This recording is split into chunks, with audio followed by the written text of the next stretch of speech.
nothing but take it to the house. Yes, sir.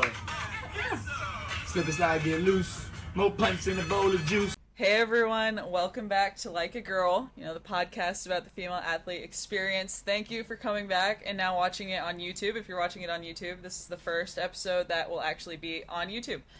Thanks to Felicia's phone and my phone. We have two phones finally.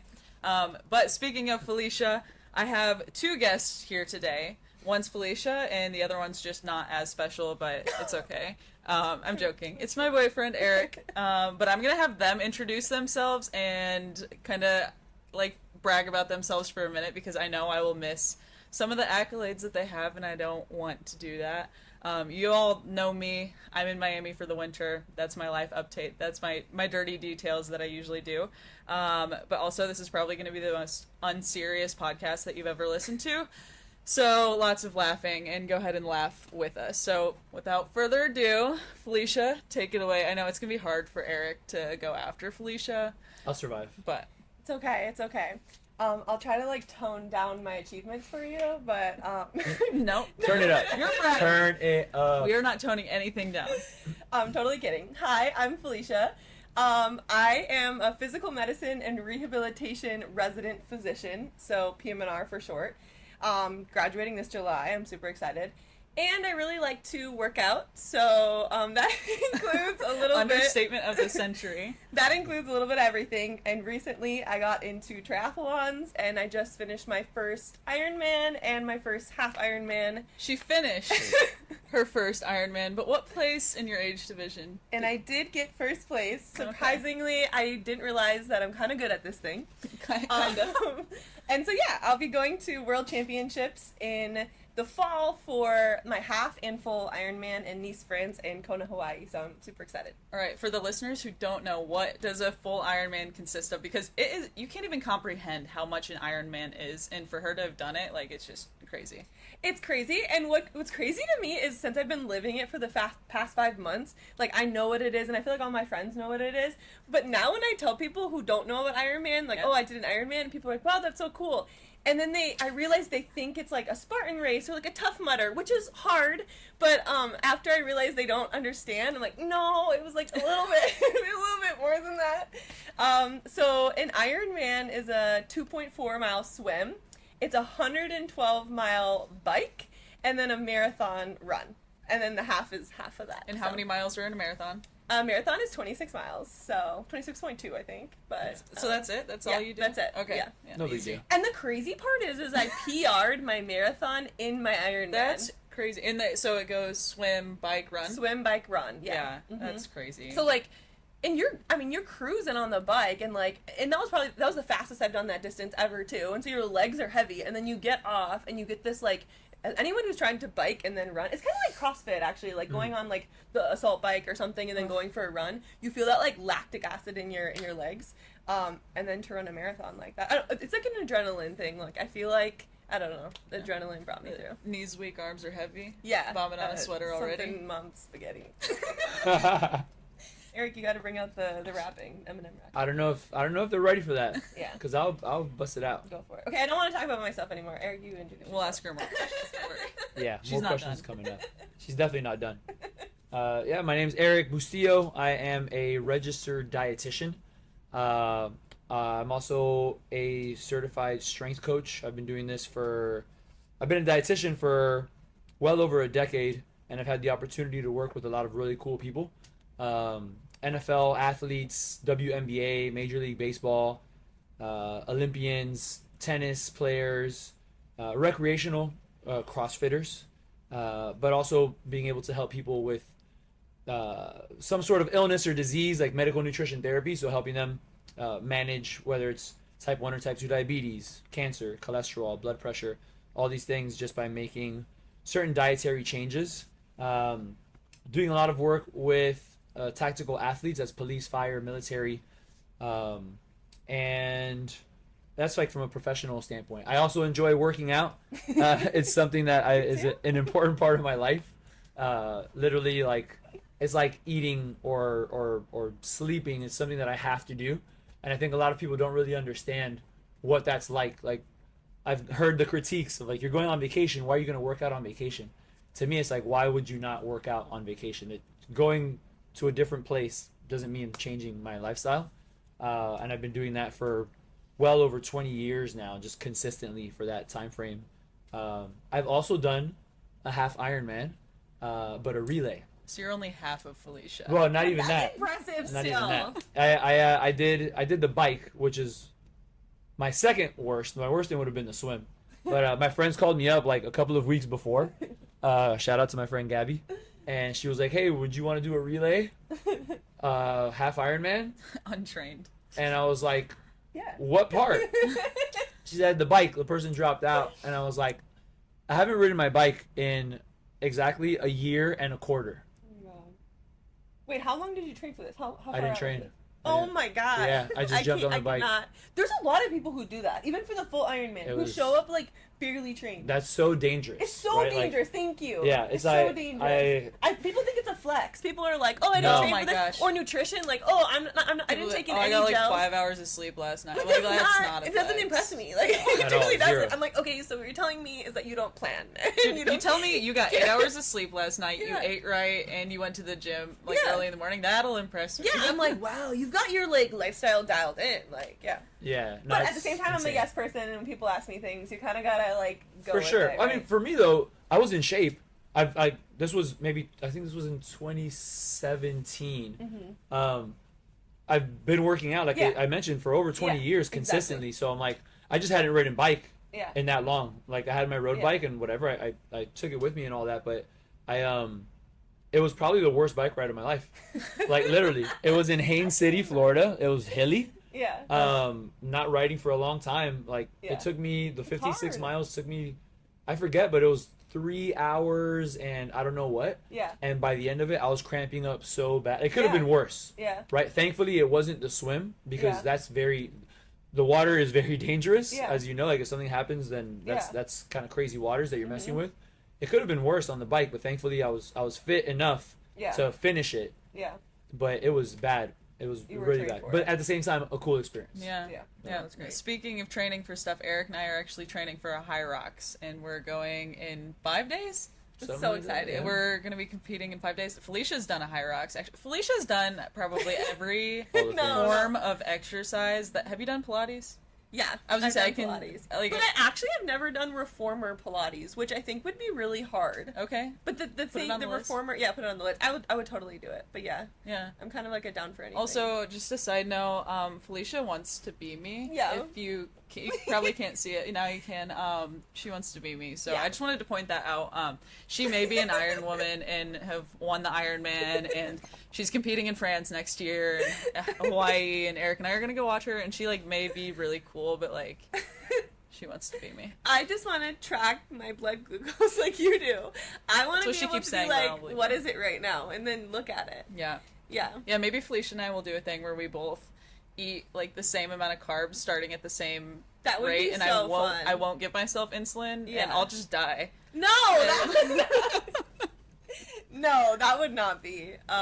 No, but like it's kind of addicting. Like I don't know how you're not always checking it. Well, I used to Because be that I'm way. always like, what's my blood sugar right now? Or I'm like, oh, I feel so tired. Wonder what my blood sugar is. And it doesn't really change my. It is nice. You know when you're like, you're being moody and then you realize you're about to start your period. So you're like, Yeah. so that's for me. If I'm like Yeah. being moody or I'm like Yeah. super tired and my blood sugar's off, I'm like, Yeah. I'm not a bad person. But do people understand this? Like when you're in, I don't know, anywhere, like in school or in like everyday life, does the general person, because I mean like we're healthcare, and you know, like do the general people that you're around who maybe aren't like within healthcare, if you say like, oh my blood sugar's low or oh my blood sugar's high, like do people understand? Oh, absolutely not. No, fun fact, like my roommate who, I mean, I've been her roommate. We were roommates for 4 years, and she was my roommate when I got diagnosed. So she would like learn stuff with me, but like a year into it, we'll still joke about this. It's so funny. A year into it, I was like, if I just passed out right now, like what would you do? And she was like, I'd probably log onto your phone and give you insulin. And I'm like, I'm gonna die. no. And I'm like, I'm really glad we talked about this. Yeah. Because she has my password too. Like she would have done it. Like she could have, like just, I mean, education moment. Yeah. If you pass out, it's because you have low blood sugar, and insulin lowers your blood sugar. So that would be like, You should wear a bracelet, like, not only that says, like, type 1 diabetic, but should be like, give me sugar or something. People are like, sugar. What's her name if you're down? When I'm in Miami, give azúcar. me sugar. Yeah. Azúcar. Por favor, azúcar. Bold translation. It's gonna be the title of this episode, by the way. Sugar, Hey, please. sugar's great. It is. This is an interesting, like, segue. So, for her triathlons, Ironman, whatever, she has to eat a lot of carbs, like, all the time, because she's constantly burning through carbs. So, like, kind of explain that. And also, like, what's your favorite form of carb to eat? Yeah. Or... That's a great question. And I do feel like I have changed it a lot throughout the more I learn about, like, easily digestible carbs, and, like, everybody's different. Also, like, what type of exercise I'm doing, if it's, like, a harder anaerobic exercise versus an aerobic type, like, aerobic, like, zone 2 type of thing. I guess, like, in summary, when I'm doing my Ironman training, I got myself, you train yourself to a certain tolerance of carbohydrates per hour that you can tolerate while you're exercising. So you start out with a little bit, like, everyone, like, I hear this a lot, people are like, oh, I can never take a gel when I run or something like that because it hurts my stomach, or I can't eat before I work out. And, like, as a dietitian, you're probably like, well, you gotta work on that. Like, it's not like, oh, you're somebody who can't eat before you work out. It's like, no, you train your body to do that, right? So I was never somebody who could eat before I worked out or eat during during workout. But then the more I talked with, like, my coach and, like, people in the community, I learned about there is, like, a very strategic fueling plan for Ironman and for anything. And I realized now, coming back to CrossFit, that I should probably be fueling, like, before CrossFit or during CrossFit, depending on the workout. Anyway, so I kind of worked myself to a regimen that I played around with. I did a lot of, like, toast in the morning with, like, peanut butter and honey, because that's a good carb. That's a good meal right there. No, super good. And banana, like, that's a great, like, easily, like, to me, that I handled that well. During the Ironman, I typically do carbs, like, in powder form in my water bottle. Yeah. And then I count that as, like, my overall carbs per hour. And then I just do a lot of gels. I have to be very careful about the gels, like what type and the flavor and all that. If it's an easier training ride, I mean, you'll see us eating, like, Rice Krispie bars, Coca-Cola, like, potatoes. But it's kind of like a survival thing. Like, you are losing so many carbohydrates. Like, when I was yesterday during the 170-mile ride. Yeah, she biked 170 miles yesterday, by the way. I was tracking my blood sugar. Casual. For fun. Because I want to be like Kirsten. And it was actually so insightful because yesterday's ride, I was like, oh, this isn't, like, as serious of a ride, so I'm still going to take in carbs, but not, like, as often. And it was crazy. I was tanking, going, like, my sensor doesn't read below 55. I was below 55 I would take in sugar and I would tank, and then I was below 55 for a while, and then you'd see me take in a gel. And it just made me realize, like, those spikes are normal, but I probably shouldn't be getting, like, below 55 that often during my ride. For sure. So, anyways, it's crazy how fast, like, you're consuming carbs That's during interesting, your though, because you... training. Yeah, you don't... Like, you produce your own insulin. Yeah. So it's like... How am no matter what, like, if you eat 50 grams of carbs or 100 grams of carbs, your body's going to produce insulin to get it back down. Yeah. So it's like, can you control the low?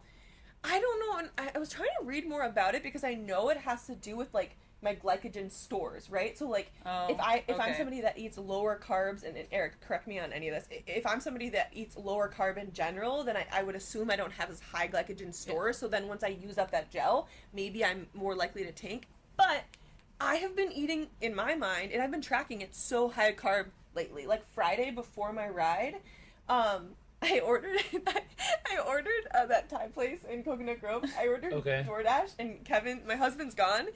But, so we have, like, a saved DoorDash order. So you just ordered the whole thing? Yeah, and I accidentally ordered for both of us, and he's gone. Accidentally. I ate both meals. Of course you did. Felicia, you have, like, part of your job is eating. Literally, you're a part-time eater. Much. Professional doctor. No. So I'm like... part-time eater. I eat so much food. Can you put that in your Instagram? Part-time. Like, D.O. part-time eater. Part-time eater, or I like to eat. Or no, those CrossFit shirts that say, like, girls who eat. Girls Yeah, who I eat, want Is one of it those shirts. Danny Spiegel? Yeah. I want one of those shirts. Yeah. Anyways, I ordered a DoorDash order, and both Kevin's order and my order came. So it was pad thai. Hate when that happens. Yeah, it was like a whole thing of, like, pasta, and then rice and curry. And I was like, oh, well, I'll have half and half. I start eating it. It never ends. Oh no, I ate it all. And that day I was already carb loading. So for lunch I had potatoes, potato chips, I ate a Rice Krispie bar, I had 40 grams of carb powder. Long story short, I'm trying to work on the glycogen store part so I don't tank the carbs. I don't know if that's supposed to happen or that's going to be a normal response, like at least in your case, because what happens is you're at the intensity that you're going, it's not at this stressor of an intensity where the blood sugar is going to be spiking up and like kind of like staying there, because that's another thing. It's like your body, it knows survival, right? So it's going to do whatever it can to keep you alive. It doesn't know that you're going for this bike ride. It's just reacting to the stressor, that stimulus, right?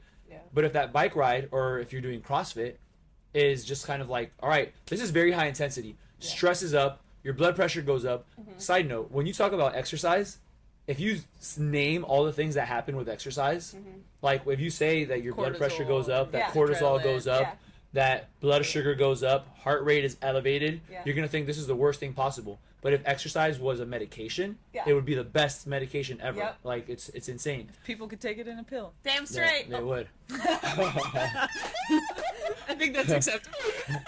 We're good. I told Felicia before this, I was like, okay, we can't cuss on this podcast because we're trying to keep it PG. That's trying so hard. No, I think you're good. That's an emphasis moment. That's okay. Sorry. Yeah. She's talking about the beavers. So what ends up happening is that now, in a bike ride like what you did yesterday, you're kind of like, it's like I don't know how high your heart rate got, but it was probably, you mentioned zone 2, you're probably in a zone 2 the whole time. Zone 2 is not a very high intensity. So when you're in a state of that, like this aerobic state, it's not much of a stressor. You can do that for 170 miles or more. So now your body's kind of like, hey, I'm going to use sugar a little bit better in that state. It's like when someone goes for a digestion walk and they're like, hey, my sugars get better. It's this low intensity type of movement that now the blood sugar can go down. So you're kind of like feeding it these carbs is going to cause this spike to go up, but you're just maintaining this steady state, not very high intensity ride, which for you was probably friggin' 35 miles per hour, just anyway. Not quite. Well, joking, but it's still like 20 something. Close. I'm like, I'll be there struggling with like 19. I'm like, oh my god. 34 miles. Like, almost please? 41. no, that makes sense. I'm not telling my body, I'm not telling my liver, I'm not telling myself like you're in this, like you said, like almost fight or flight or whatever. This is high intensity to like I need to release my own sugar. I can use For sure. whatever I have. But the thing with the glycogen, like we store somewhere along the lines. It's gonna depend on the person's size and all that. It'll be around 400 to 500 grams of glycogen, which if you multiply that, you're looking at around 1,600 calories of stored sugar in your body, in your liver and muscles. So now if you run out of that, that's when someone would like bonk. That's when you hit the wall and you can't continue. Let's say the person is at the finish line or almost there, They can't. and they collapse. Like they just have nothing left. Obviously you didn't get to that point. You eat. The important thing is that you're eating. You have to feed the beast. That's what I tell my athletes. You got to feed the beast. Like, doesn't matter. Eat up. Girls gotta eat. Girls gotta eat. On that note, we're gonna take a TV timeout. All right, today's episode is brought to you by continuous glucose monitors. Is your blood sugar high? Or is it low? We'll tell you. No, it will actually. the device will tell you. The device will actually tell you, and it'll be on your phone. And then if your pancreas works or not, you better like. Yeah, some people need them for other reasons, but they tell you your blood sugar, which is really interesting, and it's really fun to be able to track it throughout the day, and you can get obsessive about it, or I've also been obsessive about it. I've just gotten a lot more lax, and honestly, in a bad way, my A1C is probably going up because I'm like getting a little too lax and eating a little too much pizza. Maybe you're just maturing. Yeah, is that life? Yeah. I'm not really like mature yet because I just like entered this blood glucose world. And so it's like honeymooner phase. Well, I was going to say, they actually, like, I'm out of my honeymoon phase now. I know. How do you get back in? How do you fall back in love with the glucose monitor? I hate it now. I want it off my body. Yeah. What do people do to, like, mix up a relationship or, like, a romance? Maybe you need to, like, take it back out on a date. Yeah, maybe you just need to, like... I'm going to try it on different parts of my body. Maybe you need to dress it up. Dress it up. Yeah, I need little like fun patches and stuff. Yeah, I take don't it know. out to I dinner. also okay. Yeah, I mean, I take it out to dinner every time I go out to Yeah, dinner. give it a little compliment every once in a while. True. Okay. Yeah, I do Where's take it the for granted. romance? I do take it for granted. I severely appreciate a glucose monitor because it makes my life so much easier. I don't have to prick my fingers every 2 minutes, and just the continuous data is so nice, especially for like type A personality who likes to have everything you know in order and in check. It's very nice. But now, Real question: how do you say continuous glucose monitor in Spanish? Ooh. Monitor continuo. Con- ¿Cómo se dice, Eric? I probably monitor seguido de glucosa. Seguido is What? like continuous. What he said. Can you do some ASMR in the mic for that? Some Monitor seguido It looks like he's about to make out with the microphone. Please keep your lips a little farther He's away. mine. de glucosa. It's so sad that your video wasn't videoing. Yeah. That's okay. All They're right. lost. Well, we're actually not sponsored by them, but if you want to hit us up, Dexcom and This one's Lingo. Lingo. All right. Heard it here first. All right, everyone. Welcome back. Felicia's gonna take it away. Can we talk about the diabetes Barbie? Oh, yes. Yeah. So there's a type 1 diabetic Barbie now. I forget the name of the Barbie. I'm so bad for that. But it's So like cool. like when little girls and boys Yeah. get diagnosed with diabetes, they can have a Barbie that literally represents who they are. And like it makes the diagnosis day a little bit more cheerful as much as it can be. But Yeah. that was the Barbie Bonanza account that I shared on my Instagram. Yeah, that's what I saw. They have started a GoFundMe. People will donate and then they'll buy the Barbies and deliver them. They'll like So hand cool. deliver the Barbies to different pediatric endocrinology clinics Oh my God. for people to have on their diagnosis day. So they're trying to do it like worldwide. They're trying to love get that. sponsored. They're trying to do it. And I just delivered one to Camp Kudzu, which is a camp in Georgia for like the type 1 diabetics. And I was like, this is so wholesome. Like absolutely I love will that. do this. I think it's super cool. I don't know. I think like I don't know, even from like a girl standpoint too. Like I was like, I don't know. I haven't like been in the Barbie world, but I'm like now I'm thinking like, is there like a Barbie CrossFitter? Is there a Barbie, there a Barbie Iron Ironwoman? Woman? Like Barbie? Obviously, the diabetic thing is a little bit different, but at the same time, it's like representation. Yeah. Right. And I Yeah. feel like as a girl, like I don't know. Like people were messaging me after I did my Ironwoman, and they're like, "Oh my god, I had some close friends that were like, oh my god, my daughter wants to do a triathlon Yes, now." I'm like, that's so cool, and like that made me cry. And so, anyways, like that's so cool. Yeah. You know what we need? We need a strong Barbie. Yeah. A Barbie with That's like what I'm thinking. muscles. Is there a Barbie with With kids and straps? straps? That'll be the Wait, tote whose that- straps are bigger? Eric. Eric, can you? Oh, I thought he was gonna How do flex you? his too. Oh my god, you're so I've been growing mine for a while. How do I do the trap thing? I can get them. I'm not sure how to explain it. You got to think of like the hunch part here and just kind of like hunching it forward, I'm waiting. hollowing the. Wait, I can get my platysmus to really go though. The Oh, oh yeah, my gosh. yeah. That's I can get my sternocleidomastoid muscle going. No, you gotta do some rotation to get that to come out. No, but Y'all are seriously, a dead. strong Barbie, like yeah. I'm gonna tag So all cool. my strong friends and advocates for this because we Yeah. need to make that happen. Because as a child, like talking about the mom contacting you, oh my gosh, I had the sweetest thing happen. I was telling Eric about it at the clinic yesterday.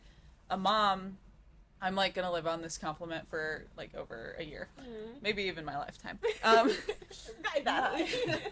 So she came up to me. She's like, "Okay, this may sound like weird." I'm like, "Nothing you can tell me right now, like, Come on. it won't surprise me. I'm really hard to weird out. I will out weird your weird. I'll match your freak. Okay, You'll like, play the bit. I play the bit. You missed it, Eric, but we gotta play the bit. Eric plays the bit. Yeah, you definitely do. Yeah. Like if she goes into accent, you'll like go into that accent. Yeah. oh yeah, Yeah. for sure. Play the bit. Yeah. Okay. We play the bit. Yeah. But she told me, she was like, so like, we were looking at you and we're just like, oh my gosh, you're so strong and we love that. And like, it was her and her husband talking and she's like, I really hope my daughter like sees you because she's built similarly. Like she's super strong and she Yeah. has been insecure about that before. Yeah. And like, just this past year, she started coming into her body and she started loving her muscles and like Aw. flexing in the mirror. And then after the clinic, the daughter like ran up to them and was like, have you seen her legs? Like, she looks like me. I love And she's this. like, and she's so pretty. And I was like, oh my god. Oh my god, that's so keep sweet. it going. No, I'm like, That's so sweet. I'm like sitting there like, oh my gosh, like, this is so sweet. And Yeah. I was even like, I was thinking about how I was going to wear sweatpants, or I was wearing sweatpants, and I wasn't going to take them off at first, because I was like, oh, my legs are a little pale, and like, I haven't shaved my legs in a couple days. And then I'm like, imagine if I didn't take my sweatpants off. Should have never. And then she would have never seen my legs, and like, Never not seen saying those we quads. have to go like be naked everywhere, Yeah. but I think about the things that I post, and like, I'll be flexing, or like, I'll show my muscles, and Yeah. there's always the hot Cheeto Puff basement dudes who are like, Yeah. you look like a man, are you on steroids, like, Yeah. testosterone, and like, you're on the juice. They and indeed need steroids. they can those use haters. some It's like testosterone. yeah. It's, they're projecting. Yeah. They're progesteroning. Sorry. My mom would say they're just saying that, Felicia, because they're jealous. They're just jealous because they want my muscles. Facts. But no, like, that makes it all worth it. Like, that Yeah. is why I post my muscles, because I don't Yeah. I don't care what this guy thinks. Yeah. Like, who am I to try to I love this saying of like, if you're not going to take advice from someone, why do you care what they think? Exactly. And I'm like, yeah. yeah. Exactly. Yeah. And so like, that is a big perspective shift. And like, that just is like a big why. Like, Yeah. even just one girl, like that girl, yeah, I'm posting myself flexing a lot more now. Like, Exactly. it's, I love that. I love that. Two things about that. One, I don't know why, but when you were telling me that story, do you remember when we went to the Mango Festival and everyone was like, oh my god, are you a swimmer? Like, everyone's like complimenting your body. She's and an I'm Iron like, Woman. I'm sitting there like, trying to, I'm she's like, trying to, I can't flex we're my going traps to, like, right now. try some freaking peanuts and like a nut mixture, and I'm like, and the guy's like, oh, do you swim? You're like, no, but she does. I'm like, yeah, I do. Anyways, That was hilarious. Oh, and Michelle was Michelle! there. And Michelle is trappy. She got some Yeah, traps. she's so strong. 3 jacked was- women yeah, walking to a jacked mango women. festival. Yes. And one gets complimented. I think, I honestly, I am stronger now. Like, I'm very strong. But a lot of times I feel like my muscles are like very showy. Because I'm like they're functional, don't get Yeah. me wrong. But like, my bench press sucks. You're like, I can't do that. I don't even like. I always like, say that. I'm like, these are just for looks. Like, right, I don't know. right. But Like, we're they're strong. We're purely strong. aesthetic, Yeah. you know. for the But men. no, the second thing I was gonna say is like, absolutely. I never realized, and from little girls, but also to like older women, like all ages, I've had people come to me and they're like, thank you so much for like showing that you can be strong, Yeah. showing that you can learn a new sport in a few months, showing Yeah. like, I don't know, I feel like my whole thing that I like try to put out there, whether it's on Instagram or just like with my patients or like the average person, is like, I want to show people that like the average I don't know, everyday person Yeah. can do anything, right? You want Right. to build muscle, you want to Right. whatever, and then from a female perspective to be like, we can do it too. So The representation. It's exactly, huge. I love that. So yeah, Barbie, strong one, Yeah. we need it. And I'm very thankful for like the day and age we live in, where it's like a lot more acceptable to be strong and be For a sure. woman. Like, I think of like 50 years ago, like it was not No, yeah, applauded by any means, and Yeah. also just the overall health. Like, yeah, I mean, knock on wood, I hope we'll like live longer because Yeah. of what we're doing now. It's not purely aesthetic. Like, oh, it's Yeah. nice to have abs Yeah. and like good glutes. Yeah. No, it's it- just like the health part is huge. exactly. And I try to talk about with this to both men and women, my patients, but it's like, I don't think people I think fitness and nutrition has always been so on the aesthetic end. Like, I Yeah. feel like most people you talk to, they have an aesthetic goal, which is fine. I think we all have a certain aesthetic For goal. sure. And to a sense, you can play around with that. But at the end of the day, my top values are my health. Like, what's going to get me to live the like longest functional life that I can, Right. the healthiest life that I can. So that's what we're talking about. Muscle mass, we're talking about bone density. I'm talking about like my functionality, being Yeah. able to pick an object, whether it's a child or whatever, my suitcase at the airport, and lift it up. Like, Yeah. whether I need to run to save my child from a car that's about to hit them. Like, I Right. want to be able to do all these things. And then later we can talk about aesthetics, but just Yeah. from a health standpoint, that's crazy to me that like this like culture around, I don't know, aesthetics and females versus males or whatever, like dictates, Oh I don't my know, your body, when it's like, no, we need to tell women to lift weights because it's our health. Because you'll be healthier. Yeah. And I know Eric can attest to this. We love living life to the fullest, and like that means not restricting ourselves so much that we don't get to live life. Because what is a super long life if you don't get to enjoy the foods that you like to enjoy? Like, every one of us here, we go multiple times. We get ice cream. Like, we love getting ice cream. Felicia was actually just very jealous because we got ice cream without her today. I specifically asked you, where'd you go for lunch? Because I figured you guys probably went for ice cream, and I was regretting not going with you guys. I actually forgot. No, we just went to Sweet. You didn't say just, but we went to Sweet Green. We only went to Eric Sweet comes Green. in, he's like, oh yeah, we had it red. Like, oh, we went so. To be fair, I had 2 bites of Eric's ice cream, Yeah, so small it ones, wasn't too. it wasn't memorable for me. Yeah. It's weak. It was weak. Why'd It you was, do that? if you were there, Yeah. Sorry. Yeah. Next I time. would have inspired you. I would have demonstrated to Yeah. you what a muscular female should eat. what kind of ice cream amount you Yeah, should eat. yeah, it was very weak. I'm sorry. Yeah. I let you guys down. Yeah. I'm not a good demo for a strong female. No, I'm sorry. it's okay. We need Yeah. strong men in our lives. Yeah, you know, okay, that is a thing. I know Felicia relates to this, but like, it is so fun to be a strong woman. Yeah. But there are times No, I need a when man. I want to feel a little petite. I need a man. Like, I want to feel small. Yeah. Like, not all the time. I like feeling like buff, But like sometimes I want Kevin to lift things for me, and Yeah. it makes me so mad when he like doesn't, and he's like, "You got it." I'm like the groceries. I'm like, "No, you bring all of them in, and I walk in because I can't carry them." I Like, can't no. relate, and Eric gets so mad because I don't accept help, and I'm like, I do it myself. Like, you know, those kids are like, I do it. Yeah. That's me. I am a very like, I want to do it. I But like both sides. Like Yeah. if I think someone's questioning that I can't do it, That's another story. oh, I will do it. mm-hmm. If Who told you couldn't do it? Yeah, Iron Man? exactly. If someone, yeah, that's probably like the root of all this craziness that I do. Is somebody tells me I can't. But then, Felicia, I don't know. think you can win France. Oh my god! Don't tell me that I can't do something, okay? All right, let's see it. Prove me wrong. September. I haven't even thought about my goals for those races. Like in my head, it's like just to finish, but I Yeah. don't. I need to think about a goal. Yeah. With your training, that'll come though. As you start getting ready, Yeah. you actually think of like Yeah. you'll put it on paper. You'll really think about it. You'll Yeah. probably assess, if you haven't already, your previous Mhm. one, and then from there just kind of like, all right, this is like reasonable. Yeah. Should I go for a little outside of reasonable? You know? It's hard though because like it's different. Like Mhm. for I don't know, for a High Rocks race or CrossFit or something, it's pretty standard no matter what gym you enter, right? About like what you're gonna get they're gonna get that weight, you're gonna get that distance. For Ironman races, the terrain and the climate it Absolutely. completely changes the game. So Nice is like super super hilly. Kona is Ugh. super hot. Like Kona's hotter than here in Miami. Really? Yeah. So I don't know like what's reasonable, right? And like and I'm okay. And really at the end of the day, like it's cool that I qualify for all this cool stuff, but like I truly like I'm 100% honest when I say this. Like I am literally just doing this to have fun and be healthy and test my limits. Like at the end of the day I am. So I'm not going to ever do something that's going to like put myself in danger Yeah. or like anything like that. But I love setting goals. So I'm Yeah. like I want to do something that like tests my limits but that's reasonable within like Yeah. Nice and Kona, you know.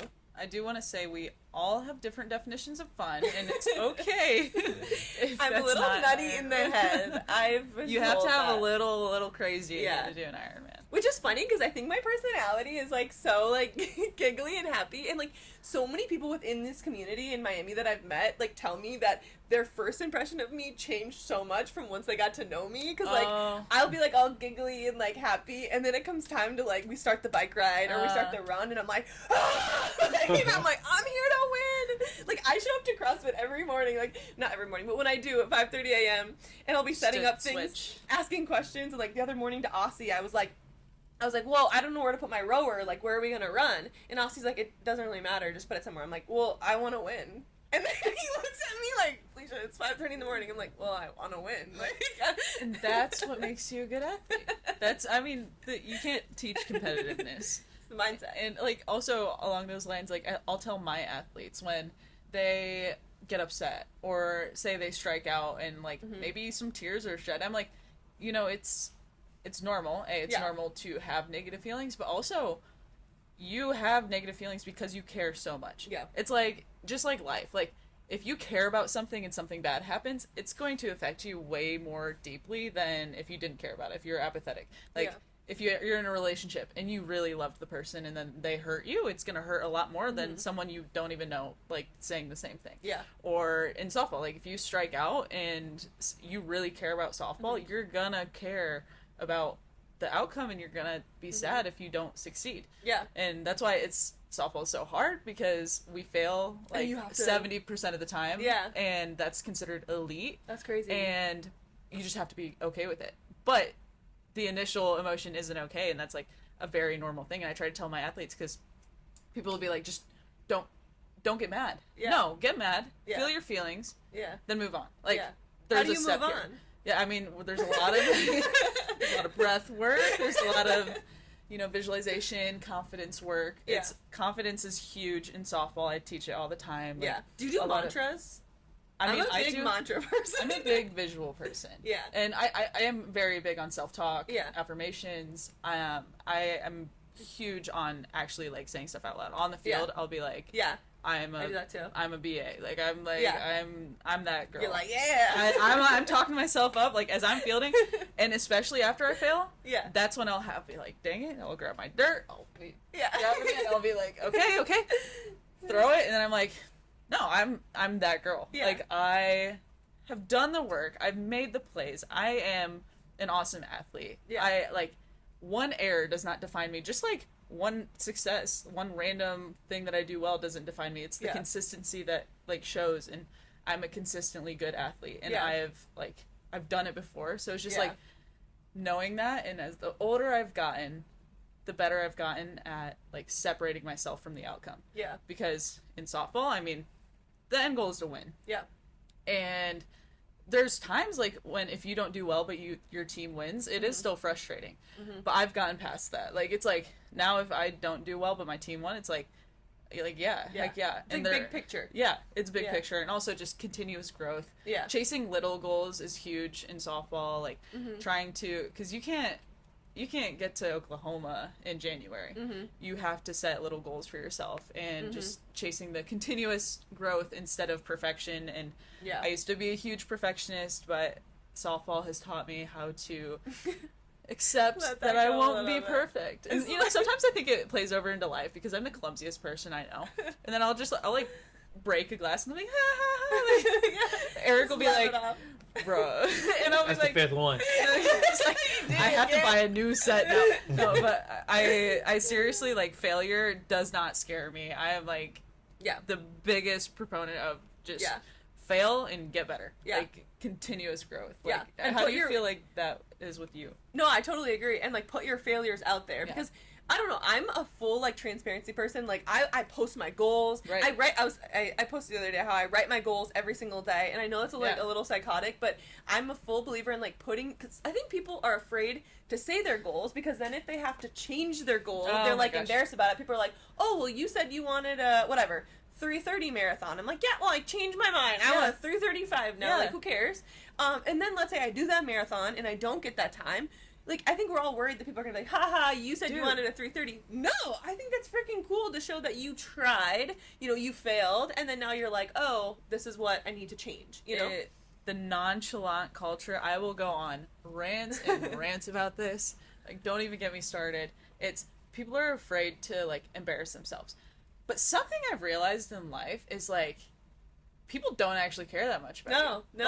Like Nobody really if they cares. don't like you, or if they're annoyed, Yeah. they'll move on. Yeah, And, unless like, you're friends with Eric, then he's gonna be texting and checking in on you. some people care about you. There are people that care. I'll check in on The you. one person that check in always on you. checks in on What? Like, go shoot for big things, Yeah, and for sure. make big goals. Like, put it out there, speak it into existence, because, like, people are so afraid of embarrassment. Like, and also in social media where everything is displayed and everyone sees everything that everyone's doing, it's like, it can be embarrassing. Some people that want to get into content, they're like, I just don't want to post that much, because I don't want to like embarrass myself, or I don't want to annoy people. And I'm like, so what? Yeah. Like, I didn't get a lot of followers by just sitting back and letting it happen. Yeah, Like, for I put sure. myself out there. I Yeah. post random stuff that some of it's probably embarrassing, but I also think life is really fun seeing people's faults. Yeah, Because, like, I 100% agree. it's like, it gives you personality. Yeah. Like, if everyone were perfect, that would be so boring. For sure. And I think big picture wise too, kind of like the softball thing you were saying, like 70% of whatever, you have failure 70% of Yeah. the time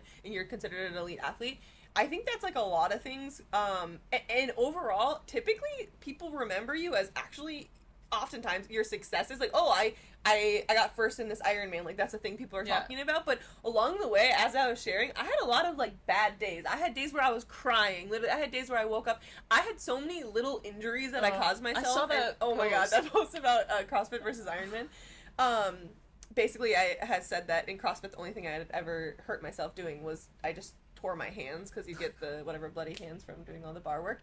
But in Ironman, like, I had like tendonitis everywhere. I had saddle sore. I had terrible injuries.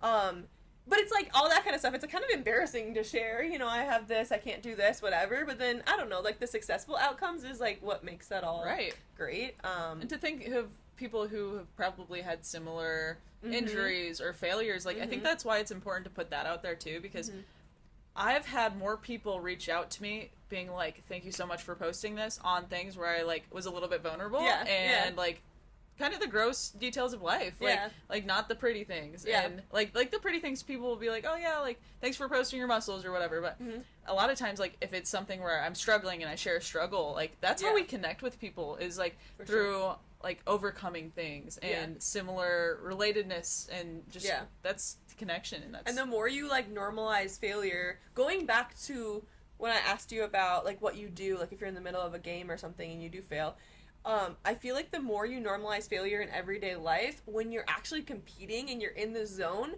I feel like I've accepted failure more. Like, you better bet during that Ironman, I had times during that I didn't do quite well, right? There's things that like didn't go to as planned. I'm a big mantra person, and my mantra, like, leading up to the Ironman was forward, like, keep going forward. And I think it was because I had, like, little setbacks leading up to it, and I was a little worried about, like, injuries that I had, little things that were happening in life, whatever. And I just kept telling myself, forward, we move forward. And then, I don't know, I was, like, the day of my Ironman, I, like, have a Sharpie to write down my number, and I grabbed the Sharpie and I wrote down forward on my arm. Cool. And during that race, I had multiple times. There was times where the wind was hitting me so hard on the bike. I like felt on my wheels the wind hitting me, and I'm in arrow position, and I'm getting like pulled, and I like a tear like starts coming down my eye. And as I'm in arrow, I see the forward like written on my arm, and I'm like, we go forward, we go forward. That is cool. And so like I think it's like cool to see that. I don't know. My point is that if I'm transparent about my failures and I recognize my failures in life. When the failures happen during performance or competition, I accept them so much more. Right. And then it leads to a success, which is, I mean, most of the time, it will lead to something, right? Whether it's right away, whether it's the next time you try it, or whatever. Well, and even if it doesn't lead to success, you learn something from every failure. For sure. Like, I think that's the success in itself. And I think it's also how we define success. Because a lot of people define success on a tactical outcome, like something, a number, or in which that is success, and that is one of the versions of success. But I think as soon as I started defining success as a continuous growth and being a lifelong learner and being able to adaptability to me, and that's what I try to teach my athletes, is success. If you keep rolling over to the left side and you finally get one through the 5-6 hole, that's not as satisfying as maybe you roll over once and then you let the ball get deep and you drive one to the right center gap and maybe it gets caught. But to me, that is a more like defined success, because I told my body to do something and I did it, and I accomplished that little goal.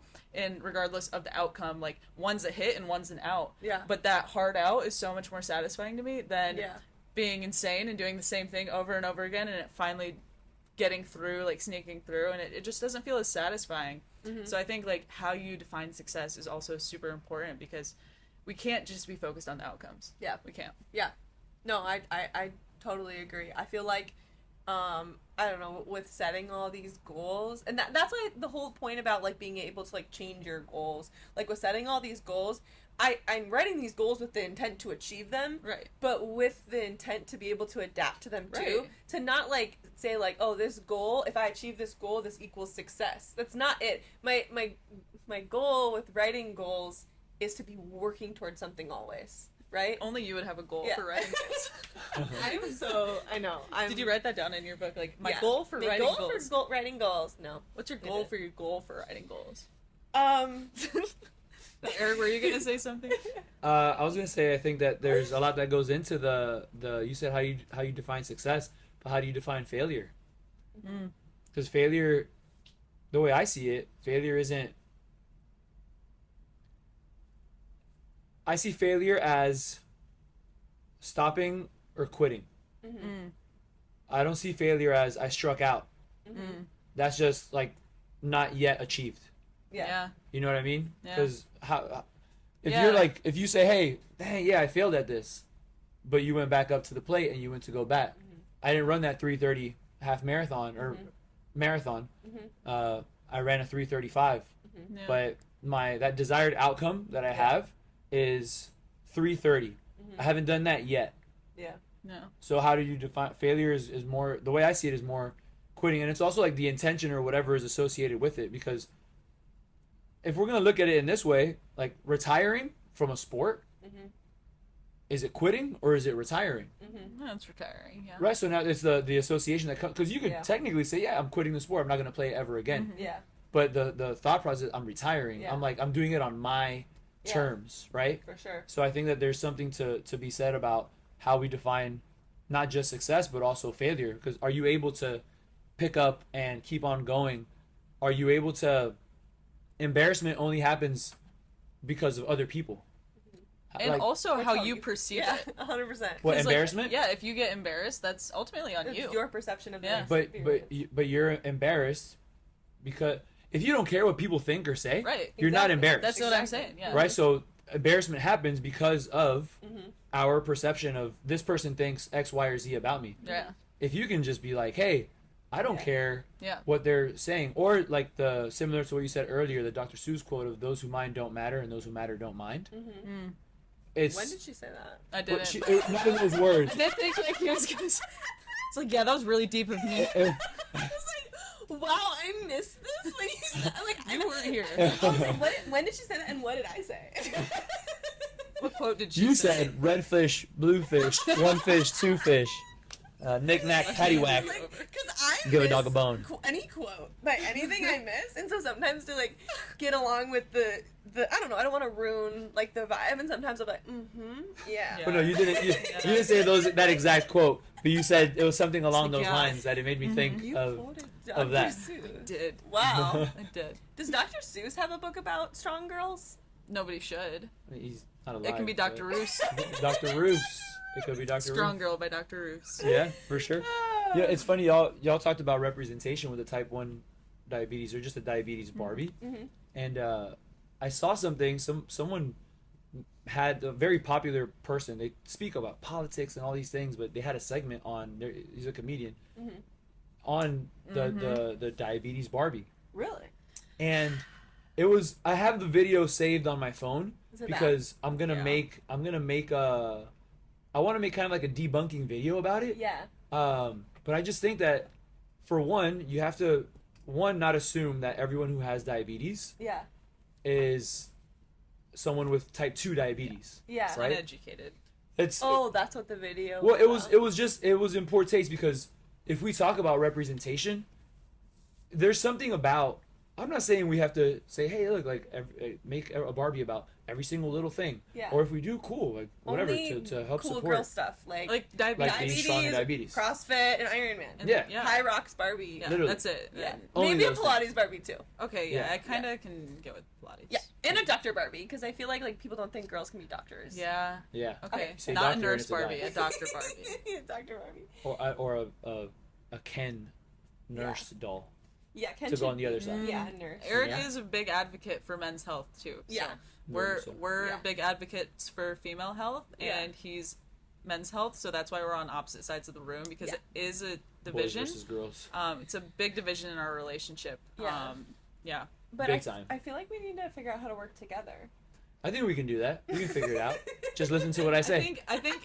Oh, I'll go back to the kitchen. Kidding. No, I do think Eric will attest to this. Is we like to think of human equality, not women equality and male equality. It's like just human, Yeah. being human. Like normalize, Like, yeah, everything. instead of elevate or like dragging one gender down to meet the other gender or like like, why don't we just elevate both? Like, get everyone on the same level by elevating people. For sure. Anyway. And acknowledge differences too, right? Right. Just saying something doesn't necessarily make it true. Yeah. That's why we have science. Yeah. This beautiful world of science. But sorry, the Barbie story. Yeah, well, anyway, it's just annoying how people think that. But I also get bothered by certain things, like when someone says, I am a diabetic.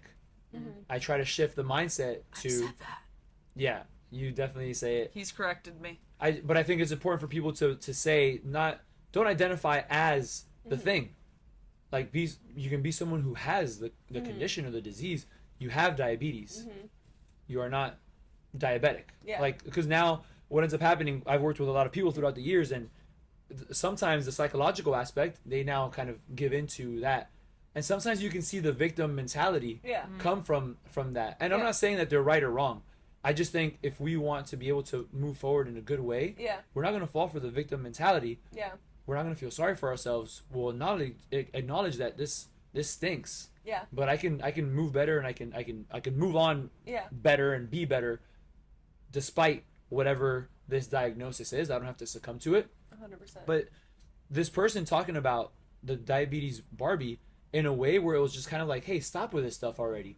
Stop with, like, you know, these toys, like, everyone doesn't need representation. It kind of gave off those vibes. That's weird. And I was just like, no, you obviously don't understand. You're like, you know, you're people benefit from representation, and this is something that should be talked about, you know? I think he said something along the lines of, like, are we just encouraging, like, obesity and, like, encouraging, like, not a healthy lifestyle? I think or, you're like, right. Something like that. And I'm like, bruh, like, be so for real. And That's crazy. tell me you don't know a thing about type 1 diabetes without telling me you don't know a thing. That's and crazy. Like, I mean, this isn't even to knock anyone who doesn't know. Like, this is just an important reminder to, like, educate yourself. And also, if you don't have someone in your life who is a type 1 diabetic, then you wouldn't really have a reason to know unless you're in the medical field or, like, I learned about it in exercise science.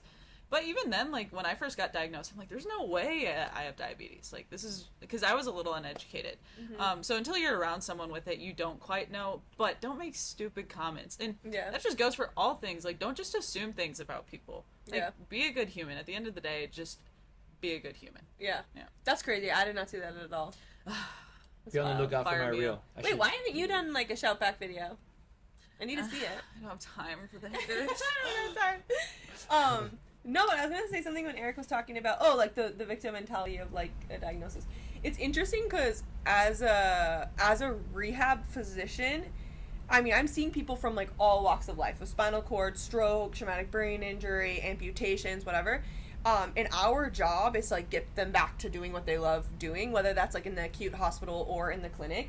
And it's super cool because it's, like, I don't know, from my specialty's viewpoint, whatever diagnosis they have is no excuse or reason to not participate in exercise.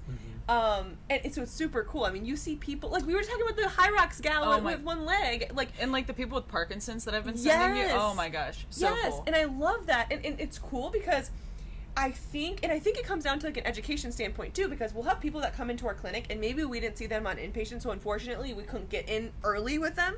But they'll come into our clinic years after having a spinal cord injury, and then we say something like, "What are you doing for exercise?" And they look at us like, "What do you mean?" And we're like, "Okay, so how often are you doing bicep curls? How often are you doing shoulder presses? How often are you doing the jump rope? There's adaptive jump rope, but all these kind of things. Are you involved in a community to go to exercise classes?" And some of these people look at us like, "Oh, I didn't know I could do that," which is, like, great. Like, obviously depending, right, you're gonna have to adapt your exercise because you're gonna have to stop and give yourself some glucose, right? You're gonna have to, there's going to be ways that we have to adapt for whatever diagnosis we have. But it's crazy that, I don't know, there is, and I think it's an education piece. So I love my job that I can come in and be like, Make no, like, no, you actually can do this, and, like, let me help figure out how we can, like, adapt this. But even the everyday person, like, I made a Instagram reel about this the other day too, that was, like, people who say, "Oh, sorry, I can't exercise. I used to be I used to be a runner and I have bad knees." Oh, yeah. And I'm like, no, like, now, you know, your knees are hurting because you no longer exercise, not because you used to do this whatever or you have this diagnosis. So Yeah, I don't know. And I think that's why I try to put out there with everything that I do is like, we're just movement, For sure. adapt it however you can. And like, you do a really good job with that in the gym. Like when people come in the gym here and they're like, hey, I just had surgery on my shoulder. You're like, all right, you're going to do the workout, but we're going to, whatever, change this way, or I have this injury or whatever. Yeah. That's what I love about CrossFit. You got to be able to modify everything, though. That's the thing. It's like, you don't have to be the world's strongest anything. Just like, I mean, if that's your goal, then cool, go and pursue that. Yeah. But I think to be able to just break things down and achieve it in whatever which way, especially from a longevity standpoint, we have to understand, like, it's not just about, and you guys earlier talked about looking a certain way. That's where, like, diet culture also comes in, where people, for so long, we've told girls and women, don't lift, be skinny. Right now, that has changed to be strong. And now it's kind of trailing back, not to get on a whole rant, but the whole like Ozempic culture and the anorexia and the, you know, the wicked cast, like that's a big one where we look at it and like that body style, like some people are starting to bring that back. Yeah. Hey, girls, let's eat. Like, let's eat. Let's eat. Okay. I'm a big proponent still for GLP-1s, but in the right, I think we've talked about this for sure, like in the right space. And utilizing, I don't know, I think when somebody's on any medication, they need to be educated by that physician. They shouldn't just be prescribed it in a random telehealth thing. They need to be educated on what this medication's doing, and then educated on strength training, proper nutrition while on that medication. It can be a very powerful and life-changing medication. Unfortunately, just like you said, it's being used not the best to create. Can we like have the big butt thing come back? Because like I'm ready for that. Sir Mix-a-Lot. Yeah, like, I mean, is this where we break out in song? Yeah. Baby like, got back. I like big butts and I cannot lie. You other brother can't deny. When a girl walks in with the itty bitty waist, that round thing in your face, you get sprung. Yes. Wow, that was so that good. Was good. But it's true, because now this kind of comes from what I was mentioning before, is that like looking at other people's perception, right? Talking about being embarrassed and that stuff.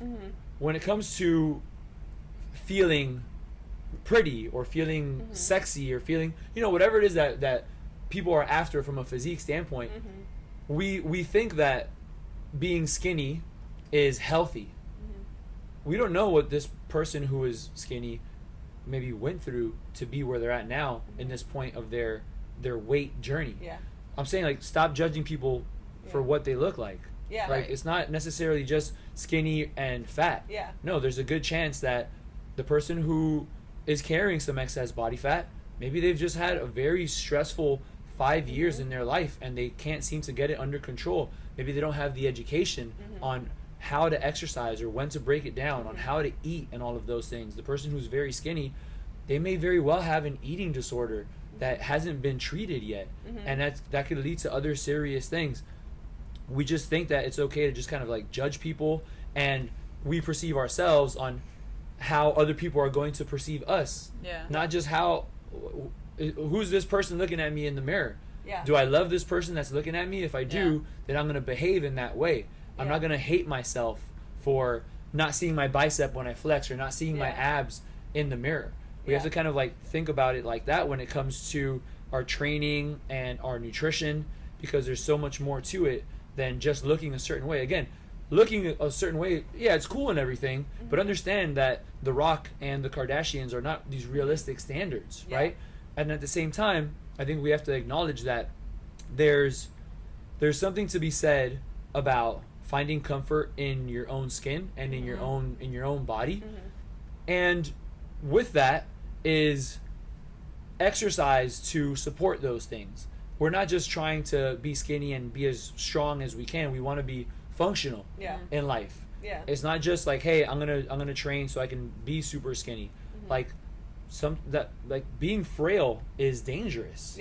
Right? Just like being too heavy can be dangerous as well. So finding a median there, but it's not just like black or white thing that people have to kind of like fall into this one box. And I think you kind of have to want it for yourself. Like, we'll have a lot of conversations about this with certain people that we know, and like it's like you have to want it. But also, you're talking about like the being comfortable in your own skin. I feel like it reminded me of Maslow's hierarchy of needs. That it's like the big triangle, and like You have your physiological needs where it's like safety, shelter, food, all the things. And then you can kind of go up the triangle, and the top of the triangle, it's like you can't have the top of the triangle without meeting all of these needs first. Base. And the top of the triangle is the self-actualization. And I think that's a huge part of self-actualization, is having that self-worth, that self-efficacy, and just being okay in your own skin, whether that be physical or mental, just truly loving yourself. Like, you know how you do the thing where when you give a workshop, you're like, all right, write a list of the top 3 most important people in your life. Yeah. Like, you want to do that here? Yeah. So I'll ask people to write the 3 most important people in their lives, and I say that animals also count on that list, because dogs are people too. And anyway, most of the time, it's going to be kids, parents, dog, cat, husband, wife, whatever. And very few times, if I were to give an estimate of a percentage, maybe 10 or less % of the time, they are on that list. And you have to put your name on the list of the most important people. I always say a better me is a better we. Yeah. If I can take the best care of myself, I'm going to be better for the people around me. Yeah. And then now I have this impact on my community. Yeah. Right? And imagine, like, if you have this community of people who are thriving, maybe there's not going to be embarrassment and judgment and jealousy and all these things. Or maybe there will be. I mean, you can't really control people, which take that home with you too. I can control myself. Yeah. I can't control what other people are going to do or say about me or about anybody else. Right? So I'm going to do as best as I can to support me. Yeah. And then in that, I'm going to be better for the people that I love, and those who mind don't matter, and those who matter don't mind. Yeah. And I think some people think it's like a selfish thing, but it's like, because I always, I have this thing where if any decision comes my way, I try to answer the decision based off of my ranking of my values. And I have sat down many times, and I've actually done this with my husband too. I sit down and I write down my values in order. And I always put myself, like my health, number 1. Always. I put my health number 1. So then when a decision comes my way, I think, okay, what will this do to my health? What will this do? And then I work my way down that list. And like what you were saying of like yourself being one of the most important people, I don't find it selfish that I'm answering that question in that way or answering the decision in that way, because my thought is like the whole thing of like, I can't love you if I don't love myself, right? I can't take care of you if I can't take care of myself. So I think, like, people ask me kind of like where my kind of like psychotic like mental exercise what makes addiction, you want to go bike 170 miles? Yeah, where that comes from. And I've also wondered. Yeah, and I think a lot of it is like I've had a lot of sickness in my family, like everybody has, and I, diabetes and strokes and all of that. And I think a lot of it came from like lack of education in my family. Like they didn't quite know about health and how to take care of yourself. But it kills me because their sickness has hurt the family type of thing. Yeah. And I think for myself now, and now that I have this education as a physician and now as an athlete, that I know if I don't take care of myself, Kevin will have to take care of me. Right. And that kills me to think that he ever would have to take care of me. That, so anyways, I think some people think of it as a selfish way, but think about it in the long run, right? If you don't put yourself first, other people in your life will suffer. Like, hands down, they'll suffer. Yeah. And when people lack, like, motivation, and I've had some deep thoughts about this, because I know some people who don't put themselves first, and it's sad to see, because it really does affect everyone else. And it's honestly more selfish to not put yourself first, because it affects people so deeply. When you see someone you love, like, degrading, it is the worst thing to see and feel, and you feel so helpless. Yeah. And it truly has to come from within yourself, and you have to put yourself first, because if you want to do it for others, it's not gonna persist. Like, you have to want to be there for people. And I think I could just go down a rabbit hole about that. But we do have to wrap up. But before we do, does anyone have like a fun question or anything that we could all answer that's not your usual? My usual one.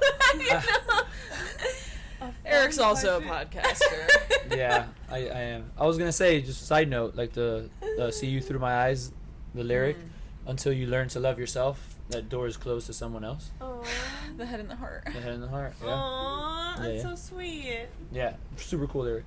Oh, So wow. a fun question you said? Yeah, like, I don't know, like, I was thinking, what's the most embarrassing thing that's happened to you on either or in a workout or while you're training for something? I don't know. Like, a lot of those probably come from, like, bowel movements, so I don't want to embarrass Yeah, I mean, anyone. there's been a lot of poop stories. Yeah, I actually peed on first base once, you know. I mean, Ironman, we pee all the time. And I peed figured. for the first, I never did it in training, and I peed for the first time during the race on the bike, and I peed like 10 times. Like, once I started, like, at first I'm like, this is gross, I'm a lady. And then I had to pee so bad. I'm and not like, an Iron Woman. I'm an Iron I'm like, Man. I'm not stopping for this. And then I did it. And then after you do it the first time, you're like, okay, I'm gonna do another one. She opened up a can. Yeah. Is this normal? I feel like it's a hard question because I don't really like back to Yeah. the whole embarrassed thing. Like, I don't get embarrassed by much. it's your you know? perception. Yeah. Yeah. Exactly. I think if you guys could teleport to one place right now, where would you teleport to? And not like don't think about family. Yeah. Like if we're not where our family is, obviously we love our family and all that, but if there's a place that's like, you know, I'm not teleporting to Indiana. I can fly there. I was gonna say this is gonna be like a really corny answer, but I 100% think this. Like, I don't think I would go anywhere. Like, I'm so happy with where I am. Aw. Like, That's awesome. I'm truly like I was just thinking that today. I posted I love this life that I've created, but I truly do. Like, I'm very happy where I am, and I know I have the potential to go anywhere and travel and whatever. But like, I don't know. It's warm. I have good friends. I love it. The ocean. I'm happy. That's very wholesome. Sorry So that I had Switzerland? to say that. Now if you say Great. but actually, I want to go to Italy if we're gonna drink prosecco. Oh, right. The only way you can drink prosecco. That was so snotty of me. Yeah. no, that was great. I Felicia's thought it was become awesome. a little bougier now. I remember her when she was not bougie. You have prosecco here? That's what Iron Man's do to you. I only drink that in Italy. Yeah, she only drinks it in her Ironman. Actually, only source of fuel. After my Ironman, I'm gonna be like, oh yeah, I do that, but like only if I'm in Kona at the World Championships. Only if I'm winning and walking across the finish line as I do it. All right, Eric, where Sorry, are do you you going? have an answer to that question? Right now, Japan. We were just That's talking like about that today, yeah. Yeah, that's I like a wanna place go. that. Yeah, just All kind right, of. let's I go. wanna go. It could be cool. Let's teleport. Yeah. Yeah, Let's do there's it. plenty of other places that I would go to, but that's just like at the moment. Yeah, and if I could take the people I love with me. Yeah, I changed Yeah. my mind. I want to come with you to Japan. Let's All right, go. we're all going. Let's go to Japan. See We're you all guys in Tokyo. No, on a serious note though, I'm super grateful for you guys for being here and like just having great friends. You know, like we talk about being embarrassed, but people who will match your freak, you know, like match your vibe, Play the bit. play the bit, Play the having bit. people like that in your life who you don't have to be embarrassed around, who you can literally say anything to, and sure. like these are two of those people. Like we won't ever judge each other because we're all trying to be the best version of ourselves, and we all know that. Yeah. And I think we're also like pretty set in our values and beliefs, and like we are also very like non-judgmental people, so Yeah. that's really easy, and that's why I think like who you surround yourself with is super important, because it's really easy to want to do hard things and cool things when Felicia's over here You just biking gotta 170 normalize- miles on a Saturday. Normalize Ironman. Yeah, no, she normalizes doing hard things and doing cool things, so I think that's like super cool to have friends who push you to be a better person and aren't like, we're not jealous people either. Like we are so No way. proud of each other for Mhm. doing what we do, and we're just Yeah. like each other's biggest cheerleaders. So I think it's super cool to have that, and Yeah. I'm very appreciative of you guys. Thank you for you. having us, and Thank I you. totally agree. You inspire me, like, in the cheesiest way. You inspire me every single day. No, seriously, and it's cool. It's cool to, and back on continuous glucose monitor. No, but it's super cool. We were just saying this. So, like, I like, life is short. I want to surround myself with the most supportive people. I always say this, I want my friends to be my cheerleaders, and I'm going to cheer for you. I want my friends to be healthy. I want them to be, we just talked about Michelle, like how much she inspires me. She just did that weightlifting, like, world She's championship awesome. competition. Like, Yeah. I want to be inspired. I want to surround myself around happy, pretty, cool people. So thank you. Emphasis on pretty. Yeah, and we're gonna Pretty continue cool. this and do more and do play the bit. Maybe we call it play the bit. Maybe we'll have like a segment fun. called Yeah. Play the Bit. Yeah. I like that. Right? Yeah. Well, On that note, thank you all for coming. Thank you, and go just live life like a girl. Yeah. And like Eric. A girl. And Eric. WWED. What would Eric do? What would Eric do? All right, Make peace girl out, go. guys. See ya. Bye. Later, y'all.